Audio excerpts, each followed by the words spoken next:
Welcome to Ground Control, the podcast that drills into the critical safety procedures keeping mining operations safe.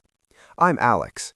Today, we're ascending to one of the most unforgiving hazard zones, working at height.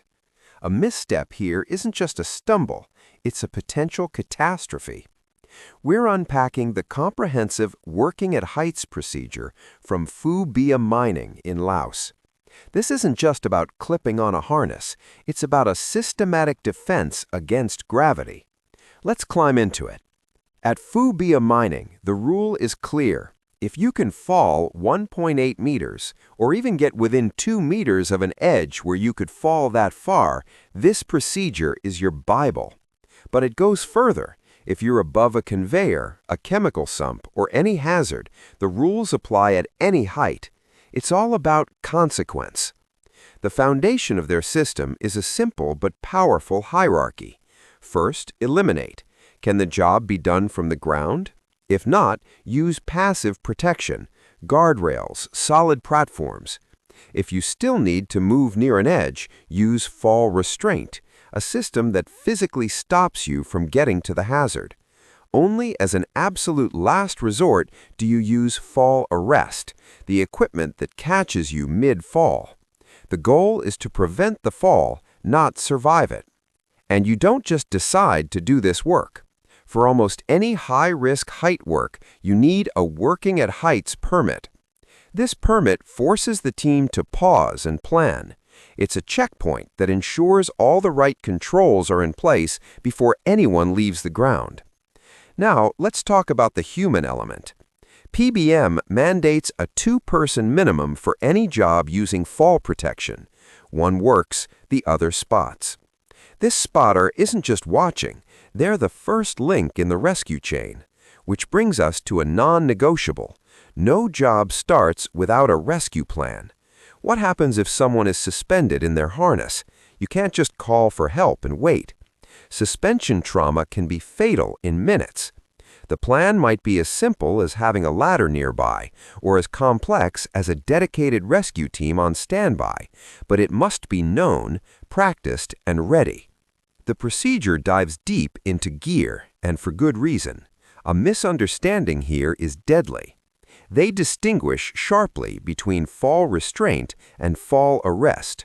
Restraint uses a short lanyard to keep you from reaching the edge. Arrest uses a shock-absorbing lanyard to stop a fall. Using the wrong one or connecting it wrong can fail or cause injury. One of the critical steps before work is the fall distance calculation. It's simple math with life or death results. You add the length of your lanyard, the deployment length of the shock absorber, your height, and a 1-meter safety margin. That total must be less than the distance from your anchor point to the ground or the next solid structure below you. If the math doesn't work, you hit the ground before the system stops you. The solution? Reposition the anchor point higher, use a shorter lanyard, or use a different system like an inertia reel. The rules are equally precise for different work methods. Scaffolding must be complete, tagged, and inspected. No working from incomplete frames. Ladders are for access, not a work platform. Follow the 1 to 4 angle rule. Maintain 3 points of contact, and never stand on the top 2 rungs. In an EWP or man box, you must be anchored inside the basket. The operator stays at the controls, and below you, an exclusion zone is barricaded with hard barriers, not just tape, to protect others from falling objects. Finally, the system is self-sustaining. Equipment has a 10-year life, after which it's destroyed. It's inspected before and after every use. Any gear that takes a fall load is immediately retired. Purchasing, maintenance, and modifications all follow strict documented pathways to ensure integrity is never compromised. At Phu Bia Mining, the procedure ultimately builds a culture of mandatory deliberation. It removes assumption from the equation. The permit, the 2-person rule, the calculated fall distance, the prearranged rescue, Each step is a deliberate checkpoint against complacency. It acknowledges that working at height is inherently hazardous, but it insists that falls are not inevitable. They are preventable through rigorous, disciplined procedure. Thanks for listening to Ground Control. For links to learn more about fall protection standards, visit our show notes. Remember, safety isn't just a personal responsibility, it's a procedural one.